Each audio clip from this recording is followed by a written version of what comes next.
The conference room fell silent when the hologram appeared. 47 red dots floated in the darkness of space, each one marking a dead ship, each one marking a crew that never came home. Omega-12 is now forbidden territory, the ambassador announced. His 3 eyes blinked in sequence, a sign of deep concern among his people. No vessel may approach within 10,000 kilometers. This is final. Captain Hand sat at the back of the Galactic Council chamber, his arms crossed. He had seen death zones before. Space was full of them. Black holes, radiation storms, pirate nests. But Omega-12 was different. It killed everyone. Not most people. Not the unlucky ones. Everyone. 14 species had tried to study the rogue planetoid. 14 species had lost ships. The Galactic Council had finally admitted defeat and declared it a quarantine zone. Stay away or die. Simple rule. Didn't like rules. Beside him, Doctor leaned forward, her eyes fixed on the hologram. She was the science officer on his ship, the Defiant, and she loved mysteries more than she loved safety. The pattern is wrong, she whispered. What pattern? Asked. The disappearances. They all happen within the first 6 hours, like something is hunting them, pulled up data on her tablet. But there's no debris, no wreckage, the ship's just. Stop. Watch the ambassador continue his speech. The alien spoke about responsibility and caution. He spoke about accepting that some places in the universe were meant to remain unknown. The other council members nodded along. Even the warlike, who never backed down from anything, agreed to stay away. That's when knew something valuable was out there. After the meeting ended, gathered his crew in a bar 3 blocks from the council building. The place served drinks from 50 different worlds, most of which tasted terrible to humans, but it was quiet and no one asked questions. Engineer Wu Jin arrived first, carrying a bottle of Earth whiskey. Please tell me we're not going to Omega-12, he said, pouring himself a drink. We're going to Omega-12, replied. Wu closed his eyes and took a long sip. Of course we are. Lieutenant walked in next, still in her military jacket despite leaving the service 2 years ago. She sat down and stared at. I heard a rumor. Someone picked up a distress signal from the zone. Not just someone, said, entering behind her. She placed her tablet on the table. A weak, crackling signal played through the speakers. I picked it up this morning. It's coming from inside Omega-12. The signal was broken, full of static, but underneath the noise there was a pattern, coordinates, and something else. Is that a ship ID? Asked, squinting at the data. A big one, confirmed. Dreadnought class, one of their. The readings suggest it crashed on Omega-12 about 3 months ago. Wu whistled low. Those ships carry enough tech to buy a small planet. If anyone's alive on that ship, the council would want them rescued, said carefully. Shook her head. The council just banned everyone from going there. You heard the same meeting I did. They banned everyone from approaching, corrected. They didn't say anything about rescue missions. Besides, we're salvage operators. We find lost things. That's our job. Our job is finding old satellites and space junk, Wu pointed out, not flying into death zones. Looked at each of them. These were good people, smart people. They had every right to walk away. I'm not ordering anyone to come. If you want out, I understand. But I'm going. That ship is worth millions, maybe billions. And if someone's alive out there, they deserve a chance. The table fell quiet. In the background, an alien song played from the bar's speakers. Something with too many notes played at once. It hurt to listen to, but no one complained. Finally spoke. What's our survival rate looking like? Honestly, pulled up statistics. Based on previous expeditions, 0%. Nothing comes back from Omega-12. The longest any ship lasted was 5 hours and 12 minutes. Great odds, Wu muttered. But continued, all those ships were alien vessels. Different biology, different technology, different thinking. Maybe humans can do something they couldn't. Or maybe we die just like them, Wu said. Poured drinks for everyone. Here's what I know. Every species that went to Omega-12 followed their protocols. They used their best ships, their computers, their most advanced AI, and they all died. So maybe the answer is to not follow protocols, to not be smart about it. You want us to be stupid? Asked. I want us to be human, said. We're good at that. Wu raised his glass. This is the worst idea I've heard all year. I'm in. And exchanged looks, then both raised their glasses too. The Defiant launches in 12 hours, said. Get some rest. Bring whatever you think might help, and don't tell anyone where we're going. As they left the bar, pulled aside. You really think we can survive where 47 other ships failed? Smiled, no, but I think we can try something no one else has tried. We can be unpredictable. We can break the rules. And if that doesn't work, then at least we'll die doing something interesting. 12 hours later, the Defiant disconnected from the station and turned toward the void sector, toward Omega-12, toward the place where everyone died. The crew didn't know it yet, but they were about to teach the galaxy an important lesson. Humans don't obey the rules, especially the ones that say they should die. The Defiant looked like a ship that had seen better days because it had.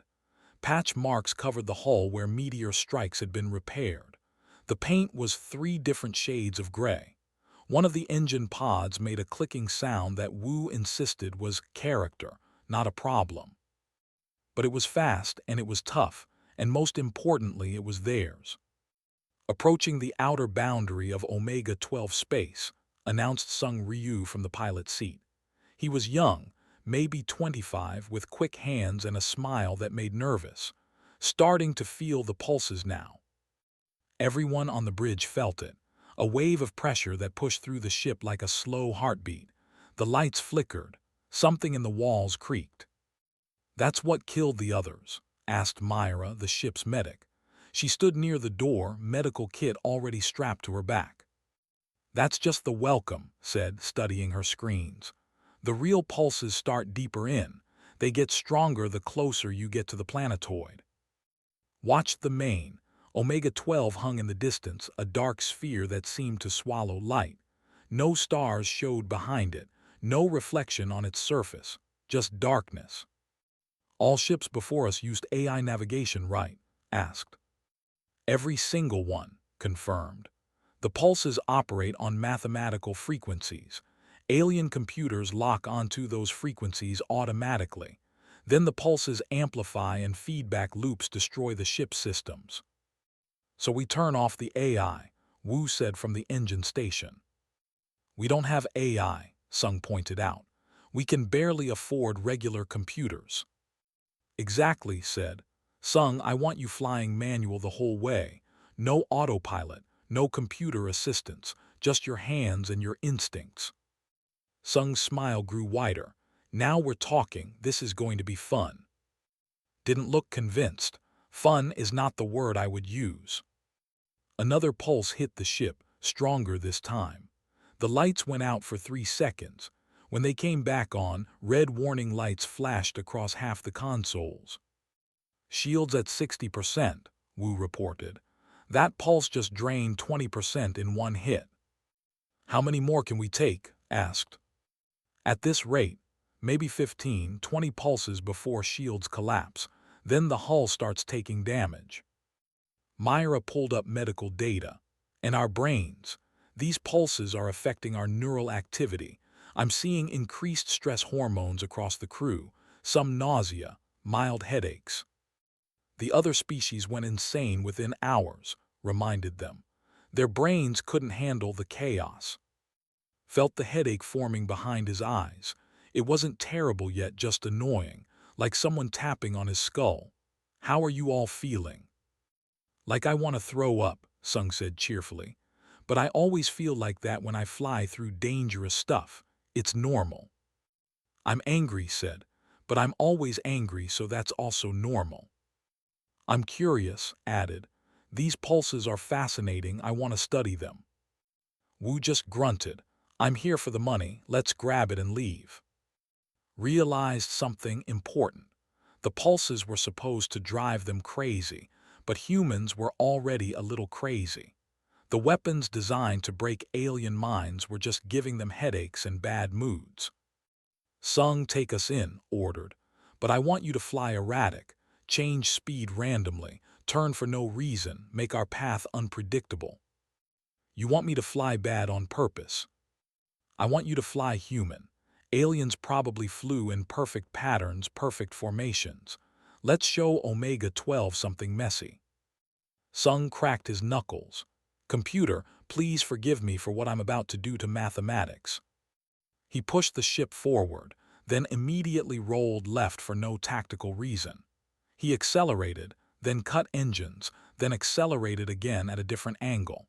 He flew like he was drunk or crazy or both. The next pulse missed them entirely.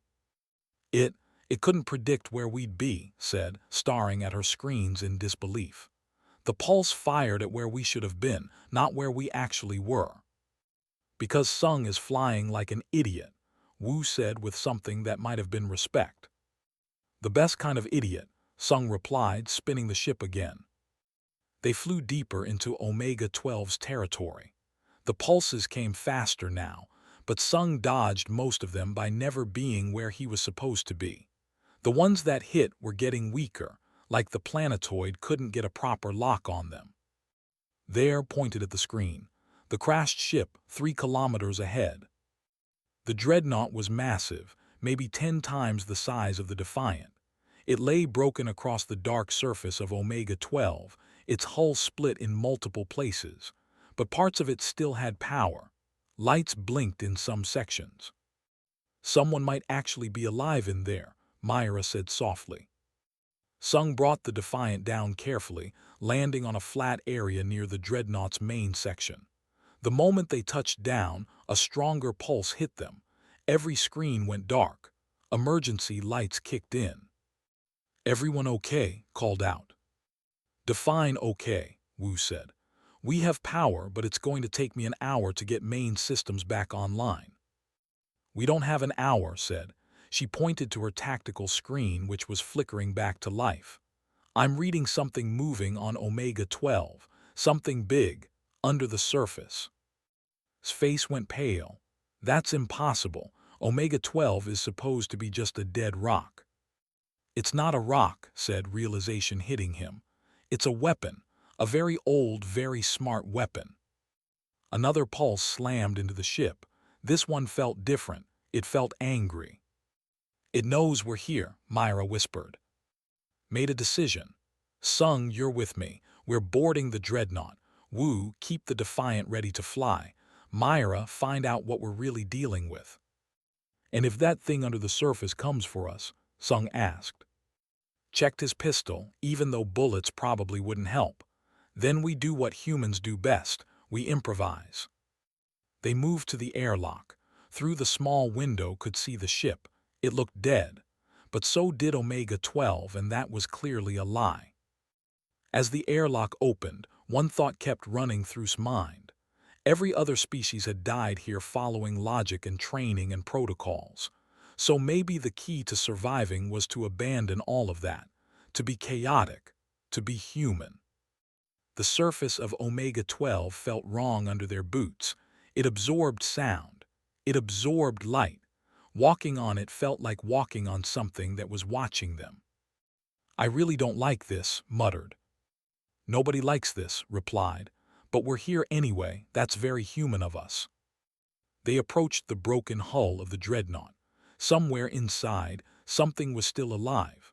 Something that had survived where everyone else had died.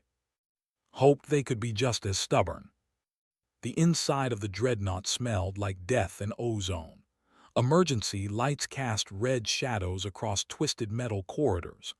And Sung moved carefully through the wreckage, their helmet lights cutting through the darkness.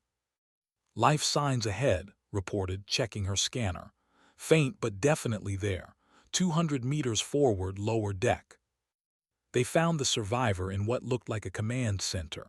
An officer, all 3 of his eyes dim with exhaustion, lay against a control console. Medical foam covered wounds across his chest. He had been here for 3 months, surviving on emergency rations and pure willpower. "You shouldn't be here," the said in broken standard. His voice was weak. "The zone, it hunts, it learns." Knelt beside him. "We got your distress signal, we came to help." The alien laughed, a sound like grinding metal. "Help? There is no help. I survived this long only because my crew died first. The weapon studied them, learned them. By the time it turned to me, I had damaged my neural implants, made myself invisible to it." "What weapon?" Sung asked. "We thought Omega-12 was just a dangerous planetoid." "Nothing is just anything in the deep void," the said. He pointed a shaking hand at a cracked.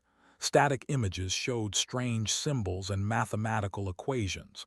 "Omega-12 is ancient technology, older than any of our civilizations. It was built to defend this sector of space against invaders." Studied the images. Defend from what? "From anyone, from everyone. It doesn't discriminate. Any spacefaring species that comes too close is identified as a threat and eliminated." The coughed and fluid leaked from his breathing apparatus. "It analyzes your biology, your technology, your thinking patterns. Then it kills you with perfect efficiency." Felt his headache getting worse. The pulses were coming faster now, and each one made his skull throb. "How does it kill?" "Neural disruption for most species. It finds the frequency your brain operates on and destroys it. Some species it suffocates by altering atmospheric composition. Others it drives mad with sensory overload. It adapts to each threat." The eyes focused on. "What species are you? Your suit's design is unfamiliar." "Human," said. The alien was quiet for a long moment. "I don't know that species. The weapon won't know you either. Not yet. But it's learning right now. Every second you stay, it studies you. Soon it will understand how to kill you." A massive pulse hit the ship. The whole dreadnought shook.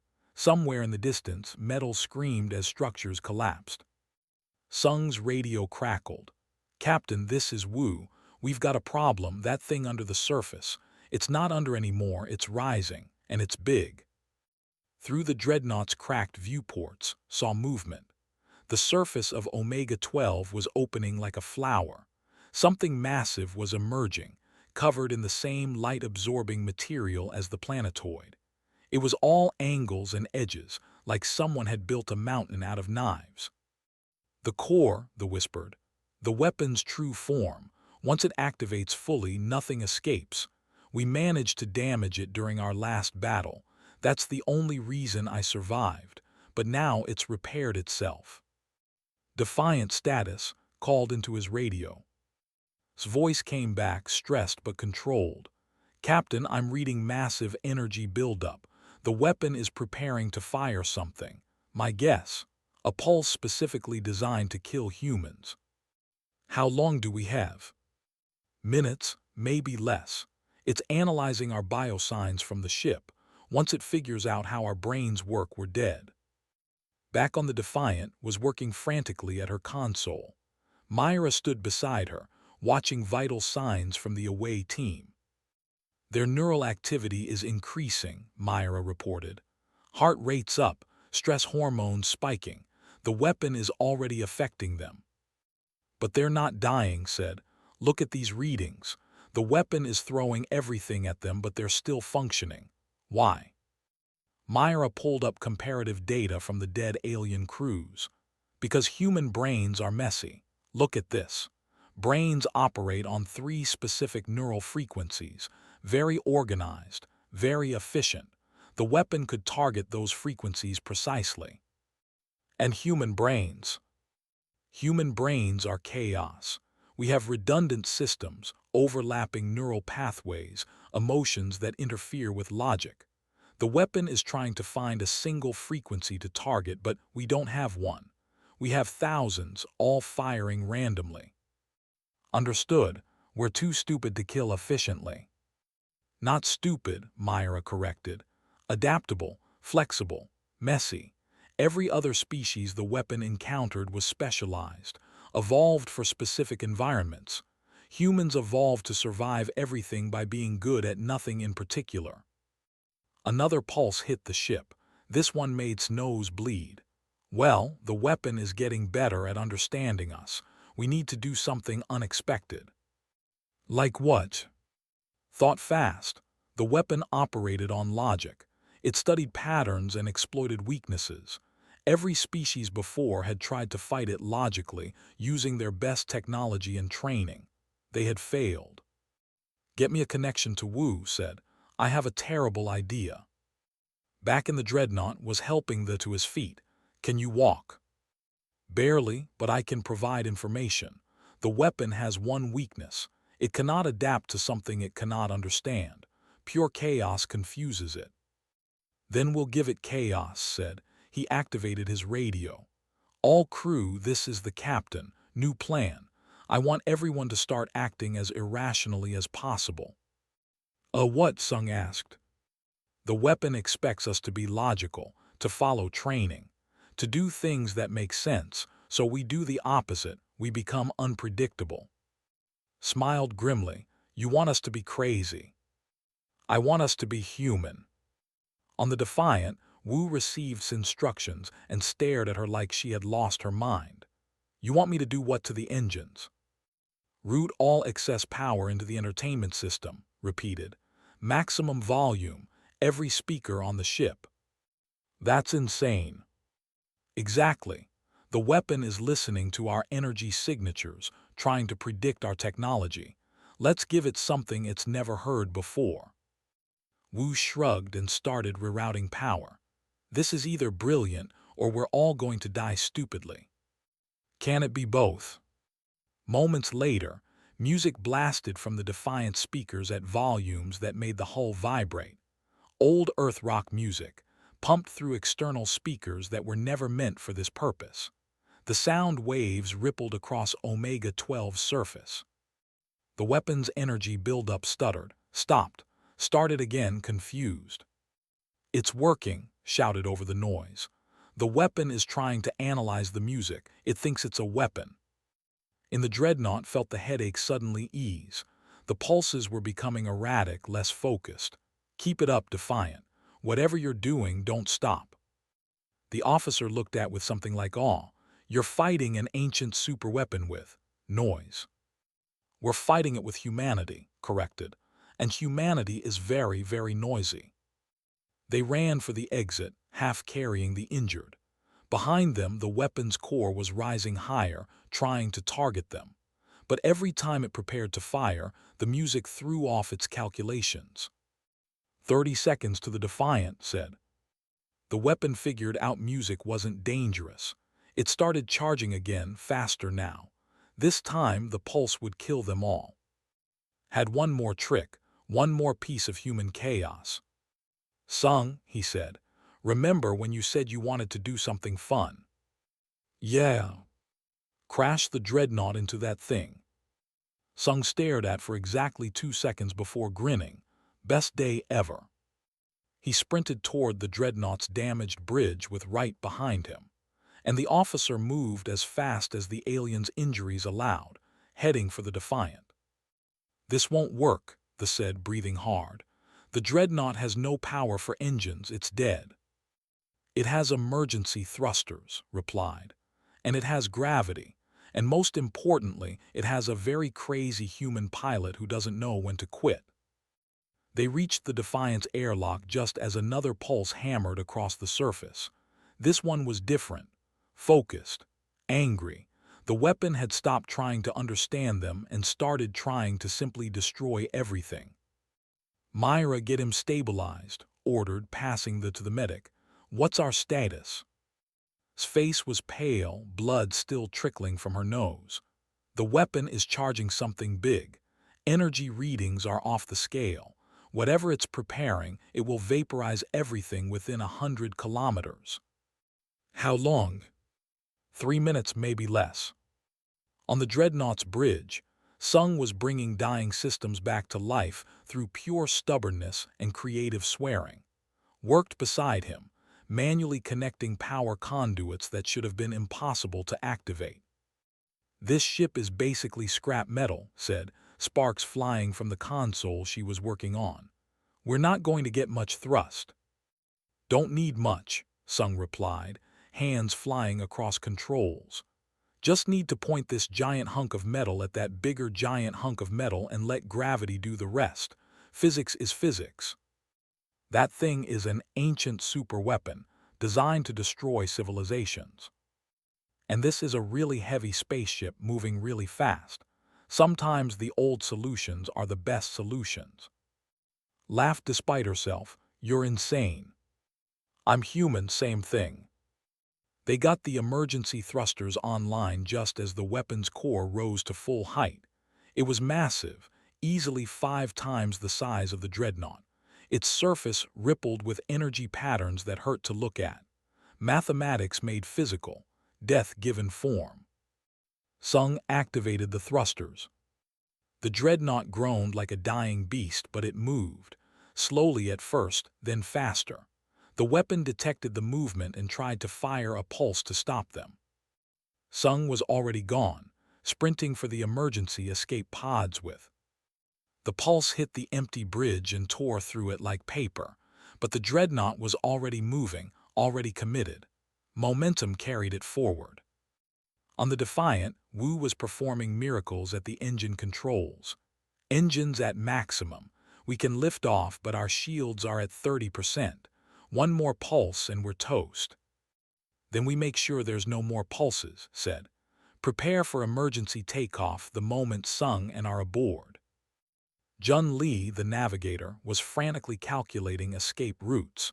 He was using a combination of computer data and what he called cosmic intuition, which everyone else called making stuff up.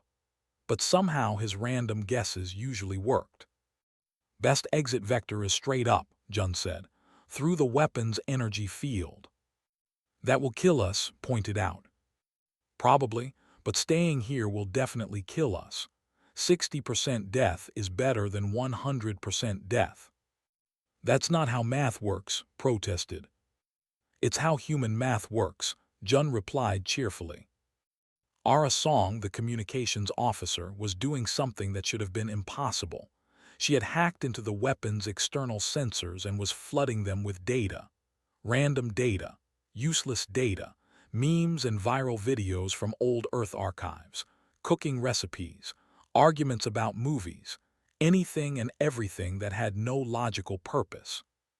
"The weapon is trying to analyze this information," Ara reported. "It thinks there must be some tactical value to a video of cats falling off furniture. It's slowing its processing speed trying to figure out what threat cats pose." "How long can you keep that up?" asked. "Until it realizes cats aren't dangerous or until we run out of bandwidth, whichever comes first." An alarm blared. 2 escape pods launched from the dreadnought, racing toward the Defiant. Behind them, the dreadnought picked up speed, its emergency thrusters burning at full power.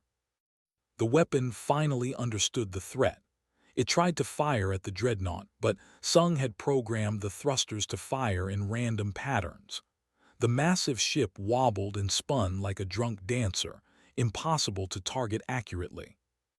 "That's our boy," Wu muttered with pride, "making physics cry." The dreadnought slammed into the weapon's core at 300 kilometers per hour. The impact was everything it hoped for. The ancient weapon, designed to withstand energy attacks and sophisticated military strategies, had no defense against several million tons of metal moving very fast in a very stupid way. The core cracked. Energy erupted from the fractures, wild and uncontrolled. "Pods docking now," his voice came through the radio. "Get us out of here." Wu didn't wait. The Defiant lifted off the surface with both pods still halfway through the docking sequence. Sung and were pulled aboard while the ship was already accelerating upward. The weapon's core exploded. Energy rippled across Omega-12's surface like water. The carefully controlled pulses became chaotic storms. The ancient programming that had killed 47 ships tried to reassert control, but the damage was too severe. "It's trying to adapt," said, watching her instruments in amazement. It's trying to repair itself and target us at the same time. Can it? Asked. Normally, yes, but we're not giving it normal. Jun, please tell me your random exit vector actually works. Jun shrugged. I used astrology and my grandmother's lucky numbers, so probably. The Defiant shot upward through the energy field, shields screaming in protest. Every system on the ship went haywire. Lights flashed. Gravity failed for 3 seconds. Someone's coffee mug floated past its head. But they were moving away from Omega-12, moving toward open space. The weapon fired one last pulse, its final attempt to kill them. This one was perfect, precisely calibrated to human neural frequencies after minutes of study. It should have killed every person on the Defiant instantly. It gave them all a terrible headache instead. I'm going to throw up, Myra announced. I'm definitely throwing up, Sung said, stumbling onto the bridge. Already threw up, Wu added, but we're alive. The Defiant cleared the danger zone and jumped to faster-than-light speed. Behind them, Omega-12's surface was fracturing. The weapon's core was tearing itself apart, unable to repair damage from something as simple and stupid as a ship ramming into it. In the medical bay, the officer watched through a viewport as Omega-12 grew smaller. You destroyed it. You destroyed a weapon that has killed for thousands of years. We didn't destroy it, corrected. We just made it very, very confused. By being illogical. By being human. The alien's 3 eyes blinked in sequence, the expression for deep respect. Your species is terrifying. Smiled, thank you, we try. Approached, holding a data core. I managed to download the weapon's central programming before it went critical. This technology is worth more than the entire ship. The Council will want that, said. The Council can ask nicely, replied. We're the ones who risked our lives. We're the ones who succeeded where everyone else failed. This is ours. Sung collapsed into a chair, still grinning despite the headache. So what now, Captain? Looked at his crew. They were exhausted, injured, and probably mildly concussed. They had violated direct council orders, flown into a death zone, fought an ancient superweapon, and won by being as chaotic as possible. Now, said, we go tell the Galactic Council that humans don't obey the rules, especially rules that say we should die. The Galactic Council chamber was built to hold 5,000 beings from across known space. Today, every seat was filled. Word had spread fast. The humans had survived Omega-12. Captain Hand stood in the center of the chamber, his crew beside him. They had cleaned up and changed into their dress uniforms, but nothing could hide the healing wounds and exhaustion on their faces. Myra still had a bandage on her forehead. Wu's arm was in a sling. Sung looked like he hadn't slept in 3 days because he hadn't. The ambassador stood to address the chamber first. His 3 eyes were clear now, his wounds treated by the best medical technology the council could provide. He was the only survivor from his crew, saved by the humans. I owe these beings my life, the ambassador said. His voice echoed through the chamber. They entered a zone that has killed 47 expeditions. They survived where my people, and 11 other species failed. They brought me home. Murmurs rippled through the assembled aliens. Not all of them were friendly. A commander stood, his armored body clicking with irritation. They violated quarantine protocols. They ignored direct council orders. They risked destabilizing the entire sector.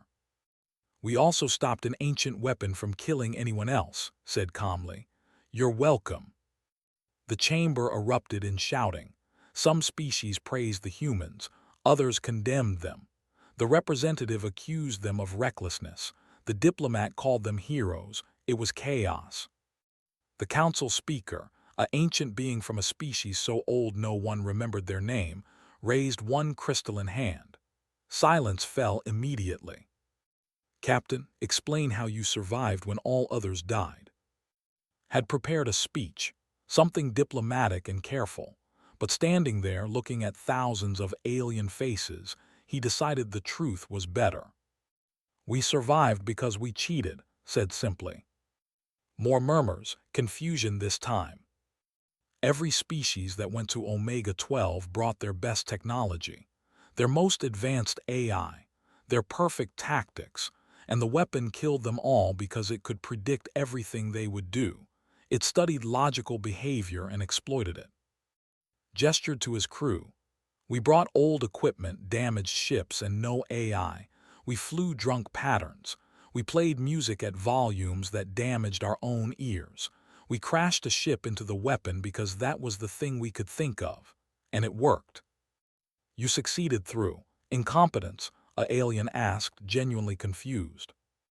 "Through unpredictability," corrected, stepping forward. "The weapon was designed to fight civilized, logical species. It couldn't handle humans because we're not always logical. We're emotional. We're chaotic. We make decisions that don't make sense and somehow they work." Sung added, "Plus we're really stubborn. The weapon kept trying to kill us and we kept not dying. Eventually it got confused." The council speaker was silent for a long moment. Then something that might have been amusement crossed its ancient face. "You defeated a weapon designed by the precursors through stubbornness and loud music." "Also ramming," Wu added. "Don't forget the ramming." "Yes," the speaker said. "The ramming, very human." The commander wasn't satisfied. "They still violated quarantine. There must be consequences." "What consequences?" asked. "We did what no one else could do. We saved a life. We stopped a threat. And we brought back technology that could benefit the entire council." She held up the data core containing the weapon's programming. Every species in the chamber leaned forward. That technology was worth more than entire planets. "This is ours," said firmly.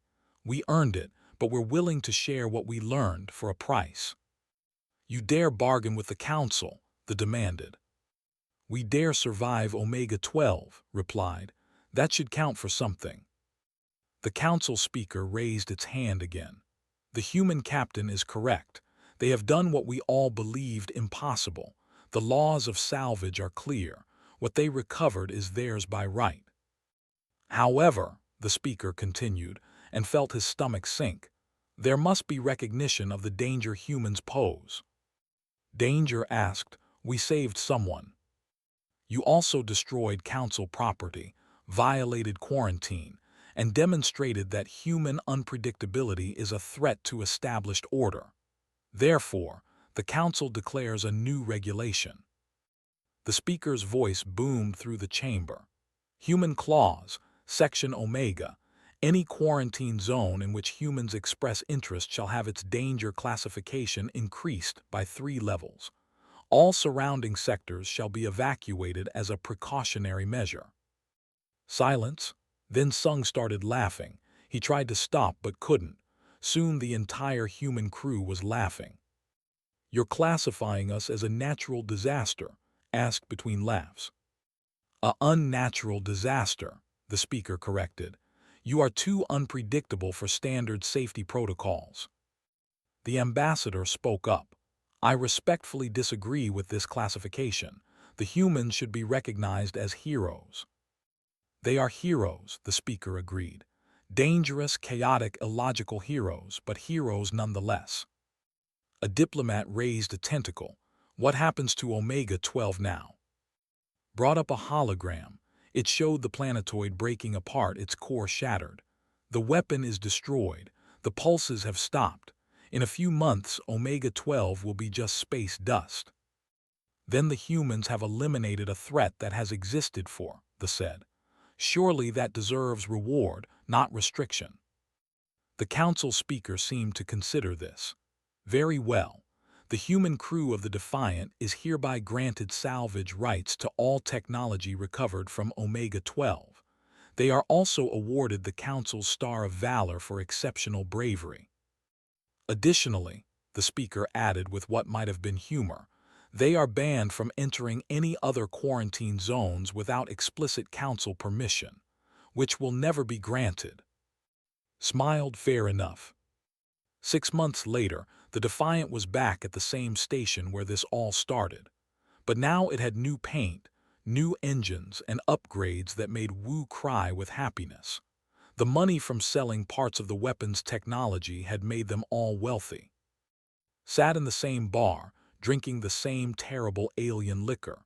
His crew was scattered around the station, enjoying their time off, was teaching at the academy. Sung had bought a racing ship and was terrifying other pilots, had rejoined the military as an instructor.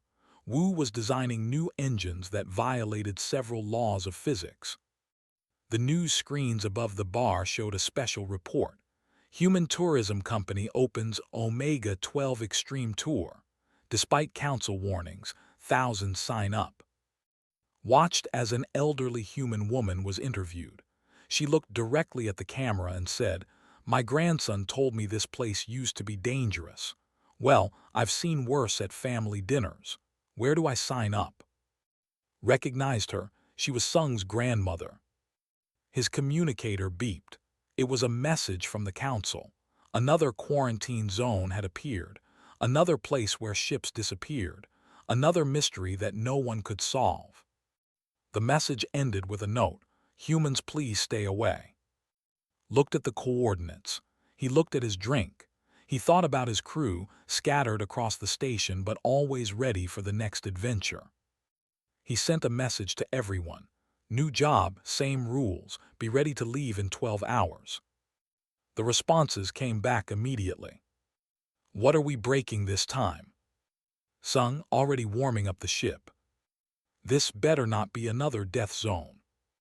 Wu, "Of course it's a death zone. It's always a death zone." Myra, "I'm bringing extra medical supplies and alcohol." Jun, "My lucky numbers say we'll survive, probably." Aura, "I've got new memes ready to weaponize." Smiled and finished his drink. Humans didn't follow the rules. Humans didn't accept impossible. And humans definitely didn't stay away from danger just because someone told them to. They walked toward danger with a smile, a plan that made no sense, an absolute confidence that somehow, some way, they would survive. Because that's what humans did. Across the galaxy, the Galactic Council updated their records. Next to humanity's entry, they added a single note, "Capable of anything, unpredictable, extremely dangerous. Do not underestimate, do not give challenges. They will accept them." And in smaller text, added by the council speaker personally, "Most terrifying species discovered, not because they are strong, because they don't know when to quit." The Defiant left the station, heading toward coordinates marked certain death. On board, the crew was laughing, arguing about who had to do the dishes, and completely unconcerned about the fact that they were flying into another situation that should kill them. Above the airlock, someone had painted new words, "Humans don't obey the rules." Below it in Sung's handwriting, especially the ones about dying. The ship jumped to faster-than-light speed and disappeared into the void, carrying the most dangerous cargo in the galaxy. Humans who had decided something was impossible and taken that as a personal challenge. Somewhere in the darkness of space, another ancient weapon waited, designed to kill anything that approached. It had no idea what was coming. But it was about to learn a very important lesson about humanity. Rules are just suggestions, fear is negotiable, and certain death is really more of a warning label than an actual deterrent. The galaxy would never be the same.